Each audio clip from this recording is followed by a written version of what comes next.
Hello കൂട്ടുകാരെ, എല്ലാവർക്കും story റിവ്യൂയിലേക്ക് സ്വാഗതം.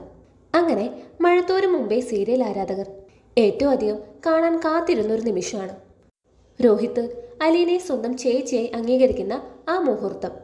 അങ്ങനെ അതും സംഭവിച്ചിരിക്കുകയാണ്. രോഹിത് അലീനയെ സ്വന്തം ചേച്ചിയായി മനസ്സുകൊണ്ട് അംഗീകരിച്ചു. അലീന ചേച്ചി എന്ന് വിളിക്കുന്നുമുണ്ട്. അത് കണ്ട് അലീനയ്ക്ക് ഒരുപാട് സന്തോഷമാവുന്നുണ്ട്. എന്തുകൊണ്ടാണ് ഇങ്ങനൊരു മാറ്റം എന്ന് അലീന ചോദിക്കുന്നുണ്ട് രോഹിത്തിനോട്. അപ്പോൾ രോഹിത് പറയുന്നത്, കൃഷ്ണ അലീന ചേച്ചി എന്നല്ലേ വിളിക്കുന്നത്, ഇപ്പൊ ബബിതയും അങ്ങനെ തന്നെയാണ് വിളിക്കുന്നത്.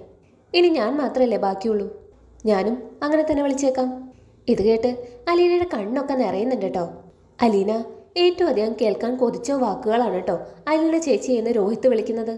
അപ്പം അലീന പറയുന്നുണ്ട്, നീ എന്നെ ഒരുപാട് ചീത്ത വിളിച്ചിട്ടുണ്ട്, പക്ഷേ ഈ ഒരു വിളിയിൽ അതെല്ലാം മാഞ്ഞുപോയി. അങ്ങനെ പതിയെ പതിയെ രോഹിത് സാധാരണ ജീവിതത്തിലേക്ക് തിരിച്ചു വരികയാണ് കേട്ടോ. അതിന് പ്രധാന കാരണം അലീന തന്നെയാണ്. അലീനയുടെ സ്നേഹവും പരിചരണവും തന്നെയാണ് രോഹിത്തിനെ ഇങ്ങനെ മാറ്റിയെടുക്കുന്നത്. അലീന രോഹിത്തിന് മുടി വെട്ടി കൊടുക്കുന്നുണ്ട്, പുതിയ ഡ്രസ്സ് വാങ്ങി കൊടുക്കുന്നുണ്ട്. അതും അണിഞ്ഞ് അലീനയുടെ കൂടെ രോഹിത്ത് അമ്പലത്തിലോട്ട് പോകുന്നുണ്ട് കേട്ടോ. ശരണ്യെ എങ്ങനെയാണോ അലീന നോർമൽ ലൈഫിലോട്ട് കൊണ്ടുവന്നത്, അതേപോലെ തന്നെയാണ് കേട്ടോ രോഹിത്തിനെയും കൊണ്ടുവരുന്നത്. രോഹിത്തിന് ആദ്യമൊക്കെ എല്ലാവരെയും ഫേസ് ചെയ്യാൻ മടിയായിരുന്നു.